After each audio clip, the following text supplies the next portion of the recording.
Comissão de Direitos Humanos da OAB foi convidada pela AOMAR para vir aqui nessa região da Baía de Guanabara, o fundo da Baía de Guanabara, para constatar in loco as graves ocorrências que se dão nessa área. Essas denúncias dizem respeito a gravíssimas violações dos direitos humanos, no que diz respeito ao direito à saúde, à integridade física, ao meio ambiente, né, à sobrevivência das pessoas, ao trabalho das pessoas e assim por diante.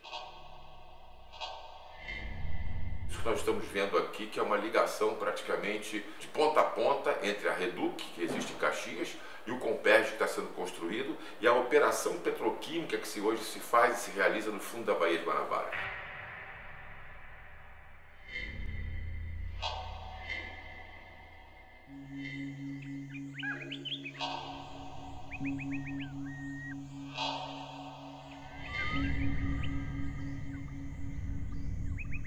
A escolha do Comperj na região foi um erro sob o ponto de vista ambiental, sob o ponto de vista social. E muitos defendem, inclusive, um erro sob o ponto de vista econômico. É possível perceber na Baía de Guanabara um progressivo aumento da degradação ambiental, da poluição industrial e da poluição orgânica, acompanhando, simultâneo ao estabelecimento de grandes indústrias no entorno da Baía de Guanabara. Desde a instalação da refinaria Duque de Caxias, nas margens da Baía de Guanabara, até a ampliação de todo aquele complexo petroquímico de Caxias em torno da Reduc, e mais recentemente com atividades no espelho d'água da Baía de Guanabara, o assentamento de dutos para transporte de gás natural, gás liquefeito de petróleo, e mais recentemente a implantação, começo da construção do Complexo Petroquímico do Rio de Janeiro, o Comperj. Há profundas dúvidas sobre as condições, as possibilidades de funcionamento do Comperj e a compatibilidade desse funcionamento com as regras meioambientais fixadas, com essas condicionantes ambientais estabelecidas no próprio relatório de impacto, né? Que eu acho que as pessoas não têm noção do tamanho, da intensidade dessa exploração, né? De como isso impacta a Bahia, via de consequência impacta também a pesca artesanal, né? Que ainda é uma pesca que sobrevive a muito custo, não só por conta das atividades vinculadas diretamente, mas também por conta das áreas de exclusão de pesca, não permitindo que os pescadores exerçam a sua atividade em um espaço gigantesco da área da Baía de Guanabara. Tudo está decaindo. Por quê? Porque nós estamos perdendo nosso espaço de trabalho, né? Primeiramente, né? Porque para onde a gente vai dentro dessa água agora, hoje em dia, é tudo proibido. As áreas de exclusão de pesca criadas pelas empresas, elas não são oficiais. E elas são feitas de forma clandestina. O próprio empreendedor, o poluidor aqui, tomou a termo e balizou. Tu pode ver que não é uma boia oficial da Marinha, mas o pescador ele é obrigado a respeitar.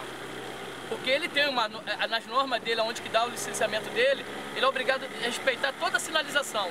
Então, mas o pescador não sabe que isso não é legal. Mas mesmo uma sinalização ilegal? Como? Isso, mas ele não tem como saber, a não ser nós, liderança, que temos que identificar a ilegalidade e orientar eles lá na praia, que isso aqui não é para ser respeitado. Mas o que acontece? Eles são presos pelo Grupamento Aéreo Marítimo, são presos ilegalmente por essas firmas de vigilância. Esses seguranças clandestinos, eles levam tiro. Há áreas de exclusão que estão para além daquilo que seria necessário, né? Se seria de 100 metros, eles acabam colocando boias a 200, 300 metros. Isso acaba sendo ilegal porque vai além daquilo que inicialmente foi determinado pela Marinha. Há áreas de exclusão, outras que não são áreas oficiais. O espaço é nosso, filho. Disso. Desde quando, eu acho que não tem explicação para isso. Vem a Marinha, vem agora a Petrobras, começa a tomar nossos espaços e a gente fica acuado. Quando eu ia pro Boqueirão, não podia. Então não podia, ultrapassada ali. Levei tiro, hein? Levei tiro.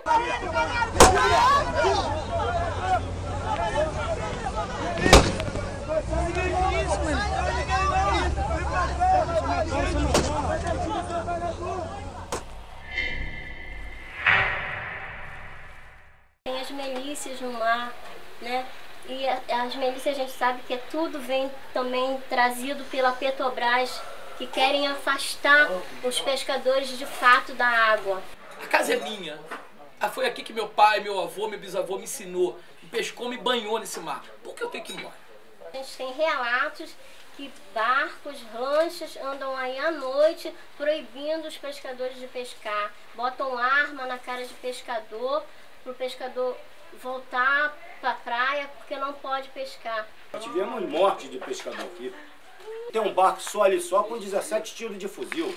Eu digo para você, ameaça é crime. Quando atira no pescador, tentativa de homicídio é crime. Entendeu? Então esses crimes que vem ocorrendo aí, que é pouco visibilizado, por quê? Ora porque é uma obra do PAC, é uma obra política, ora porque sou empresa do governo, é uma empresa mista chamada Petrobras, ora que sou um grande poderio conglomerado de transnacionais. O que me parece que não está sendo observado é, essas empresas podem determinar por si só áreas de exclusão? Me parece que não. Elas teriam que ter algum tipo de aval para tanto. E não tem, né? Segundo, essa segurança privada é usada de maneira abusiva, né? Porque ela tira em quem inadvertidamente entra numa área de exclusão, quando poderia ter outros tipos de advertência e não necessariamente atirar nas pessoas, né? As empresas de segurança têm que cumprir ali o seu papel legal, não podem agir como milícias, não podem agir como capangas, não podem agir como capitães do mato. Isso é absolutamente inadmissível sob qualquer hipótese. A gente tem que estar disputando espaço com rebocador ou com navio, então não tem como a gente sobreviver no meio dessa indústria toda. É um dos principais conflitos gerados na Baía de Guanabara com a pesca. Está ocupando os principais pesqueiros da região de Magé e do Governador de São Gonçalo. Aqui tinha vários pesqueiros. Olha o som que isso faz, imagina o peixe. Esse é um impacto que não é previsto nem a rima, sonorização constante. Olha o sabão aqui. Parece um detergente mesmo. É o desengraxante, é um desengraxante. O nome é esse mesmo, que tem um naval que eles usam. É proibido por lei. Eles usam um sistema de desengraxante chamado iodex. É proibido. E eles usam para poder limpar as áreas onde já está as câmeras de gás vazias. Eles desengraxam. Eles fazem resfriamento e o material gráfico eles não fazem decantação. O pescador reclama que depois que eles fazem esse descarte aí, está mortandade de peixe.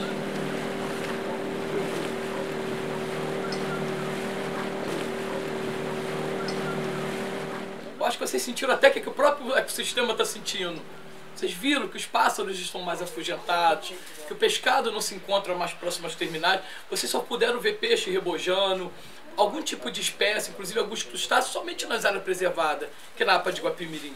O lançamento na Baía de Guanabara de muitos poluentes, como metais pesados, resultado da indústria petroquímica, que causa muitos danos, não só à biota, mas principalmente àqueles que venham a consumir peixes ou frutos do mar que possam estar contaminados nessa cadeia dos metais pesados. Então, em havendo contaminação por metal pesado, o risco não é só à biota, mas ao ser humano, que poderia ser o topo dessa cadeia alimentar. Obviamente, aquela área será uma área totalmente sem qualquer possibilidade de pesca no futuro, que fere até mesmo a concessão da licença para funcionamento do Comperj, né? A mera instalação do Comperj naquela região vai gerar uma impermeabilização do solo extensiva para a implantação de uma planta industrial, vai gerar mudanças no regime das águas, no regime hidrológico daquela região. Porque no período de chuva, a tendência é que a água doce vá em maior quantidade para o manguezal. Contrariamente, no período de seca, já que não houve essa recarga das águas no período de cheia, a seca vai ser mais seca, vai ser mais grave. Então a gente tem um desequilíbrio profundo para o ambiente do manguezal, que depende desse equilíbrio da água salgada e da água doce. É exatamente onde rios ainda com água limpa desaguam na Baía de Guanabara, onde será instalado o Comperj. E cabe a gente lembrar que o manguezal da APA Guapimirim, ele é o responsável por ainda haver vida na Baía de Guanabara. Não fosse a APA de Guapimirim, provavelmente tudo aquilo que nós vimos lá não existiria mais. Currais de pesca, uma pesca ainda de robalo, de tainha, nada disso existiria mais, né? E talvez aquela área tivesse completamente devastada já por conta da pressão que o polo petroquímico já vem exercendo naquela região. Foram impostas ao empreendimento condicionantes muito sérias, muito fortes, né? Um reflorestamento grande de mais de 4.500 hectares, a impossibilidade de lançar efluentes na Baía de Guanabara, aquele problema da mudança no regime hidrológico, ele pode ser atenuado, ele pode ser mitigado se as margens de todos esses rios, que atualmente são pasto, se essas margens forem todas reflorestadas. E para isso, foi colocado na condicionante que o Comperj só pode começar a operar, só pode ligar a sua chave e começar a operar quando todo esse conjunto de mudas tiver sido plantado e estabelecido. 4.500 hectares de faixas marginais de proteção dos rios recuperadas. Recentemente, houve um acordo do governo do estado com a Petrobras que jogou esse prazo para o cumprimento dessa condicionante para depois da licença de operação do empreendimento. Há profundas dúvidas sobre as condições, as possibilidades de funcionamento do Comperj e a compatibilidade desse funcionamento com as regras meioambientais fixadas, com essas condicionantes ambientais estabelecidas no próprio relatório de impacto, né? Como se tivesse sido escolhido a dedo um local com grande valor ambiental e ali se instalasse exatamente uma indústria poluidora. Existia 3 opções da planta industrial do Comperj, de instalação. Uma era Itaguaí, uma era Macaé e a última, que era mais inviável ambientalmente e socialmente, seria Itaboraí.